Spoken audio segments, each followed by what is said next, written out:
ഒരു മാസത്തിൽ കൂടുതൽ ഒരു യാത്ര ഞാൻ നടത്തിയിട്ടില്ല. അത് കണക്കിന് ഒരു ലോറിയിലും ഞാൻ ഒരു മാസത്തിൽ കൂടുതൽ യാത്ര ചെയ്തിട്ടില്ല. അപ്പോൾ ആദ്യത്തെ ഒരു വണ്ടി ഇതാണ്. കഴിഞ്ഞ ഒരു മാസത്തിൽ കൂടുതലായിട്ട് ഇതായിരുന്നു എൻ്റെ വീട്. ഇതിലായിരുന്നു എൻ്റെ ഉറക്കവും ഫുഡും എല്ലാം. ഒരുപാട് നല്ല കാഴ്ചകൾ ഇതിലിരുന്നുകൊണ്ടാണ് കണ്ടത്. ഒരുപാട് ഹാപ്പി മൂമെൻ്റാണ്. എനിക്ക് ഒരുപാട് വിഷമങ്ങൾ സംഭവിച്ചിട്ടുണ്ട്. എന്നാലും ഈ ഒരു യാത്ര ഒരിക്കലും മറക്കാൻ കഴിയാത്തതാണ്. വളരെ സന്തോഷമുള്ള ഒരു യാത്ര തന്നെയായിരുന്നു. അപ്പോൾ ഉച്ചയൊക്കെ കഴിഞ്ഞ ഒരു വൈകിട്ടൊക്കെ ആയപ്പോഴത്തേക്ക് നമ്മൾ ഒന്ന് മേക്ക് ഓവർ ചെയ്യാനായിട്ട് റോട്ടിലോട്ട് പോവുകയാണ്. അല്ലെങ്കിൽ താടി മുടി മറ്റുണ്ടേ? താടി മാത്രം.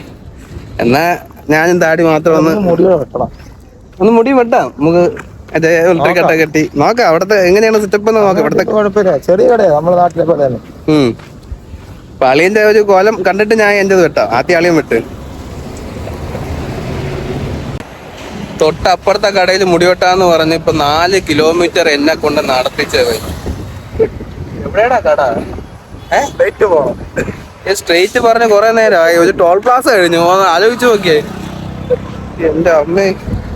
ജീവിതത്തിൽ ആദ്യമായിട്ടാണ് മുടി വെട്ടാനായിട്ട് 4 കിലോമീറ്റർ കൂടുതൽ നടക്കുന്നത്. നടന്ന് തളർന്നപ്പോൾ കുറച്ച് വെള്ളം കുടിക്കാനായിട്ട് നമ്മൾ അടുത്ത് കണ്ട ഒരു ബേക്കറി കടയിലോട്ട് കയറി. സ്പെഷ്യലായിട്ട് കരിക്കിൻ സർവത്ത് ഉണ്ടെന്ന് പറഞ്ഞപ്പോൾ നമ്മൾ കരിക്കിൻ സർവത്തിന് മേടിച്ച് കുടിച്ചു. ശേഷം നേരെ ബാർബർ ഷോപ്പിലോട്ടാണ് പോയത്. ചെന്നപ്പോൾ കട അടച്ചിട്ടിരിക്കുകയായിരുന്നു. 4 കിലോമീറ്റർ നടന്നത് വെറുതെ ആയല്ലോ എന്ന് വിചാരിച്ചപ്പോൾ ഭാഗ്യത്തിന് ബാർബർ ഷോപ്പുകാരൻ വന്ന് കട തുറന്നു.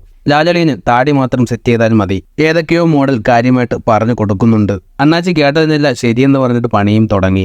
ലാലളിന് താടി സെറ്റ് ചെയ്ത് കഴിഞ്ഞ ശേഷം ഞാനും കയറി താടി സെറ്റ് ചെയ്തു. മോശമില്ലാത്ത രീതിക്ക് തന്നെയാണ് അണ്ണാച്ചി നമുക്ക് താടി സെറ്റ് ചെയ്ത് തന്നത്. താടി ഇങ്ങനെ വളർന്നു നീര് വെച്ച് അതിന് മാറ്റമായി. 10 വയസ്സ് കുറഞ്ഞാളിയാ? 10 പൈസക്ക് നിന്റെ വിവരം കുറഞ്ഞാലും നിന്റെ 10 വയസ്സ് പറയാനില്ല. ബാർബർ ഷോപ്പിൽ നിന്ന് പുറത്തിറങ്ങിയപ്പോൾ നല്ല മഴയും തുടങ്ങി.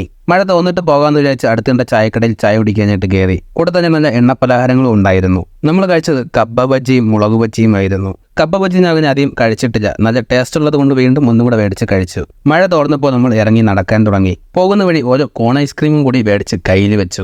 വരുണണ്ണന് വേണ്ടി ഒരു കോൺ ഐസ്ക്രീം പാഴ്സലും മേടിച്ചു. നല്ല തണുത്ത അന്തരീക്ഷത്തിൽ ഐസ്ക്രീം എല്ലാം കുടിച്ച് നമ്മൾ നല്ല ആസ്വദിച്ച് വരികയായിരുന്നു. പെട്ടെന്ന് മഴ നല്ലപോലെ ഉറച്ചു പെയ്യാൻ തുടങ്ങി. കയറി നിൽക്കാൻ പോലും ഒരു സ്ഥലം കിട്ടിയില്ല. 4 കിലോമീറ്ററിന്റെ പകുതി പോലും ആയില്ല. നിന്ന് വെറുതെ സമയം കളയേണ്ടെന്ന് വിചാരിച്ച് നമ്മൾ മഴയത്ത് നടക്കാൻ തുടങ്ങി. അപ്പോൾ നമ്മുടെ ഇന്നത്തെ ഈ ഒരു ദിവസം ഇവിടെ അവസാനിക്കുകയാണ്. ഈ ഒരു ദിവസം മാത്രമല്ല, നമ്മുടെ കഴിഞ്ഞ ഒരു മാസത്തെ ഒരു വലിയൊരു നീണ്ട യാത്രയും ഇവിടെ അവസാനിക്കുകയാണ്. അല്ലേ? അതെ.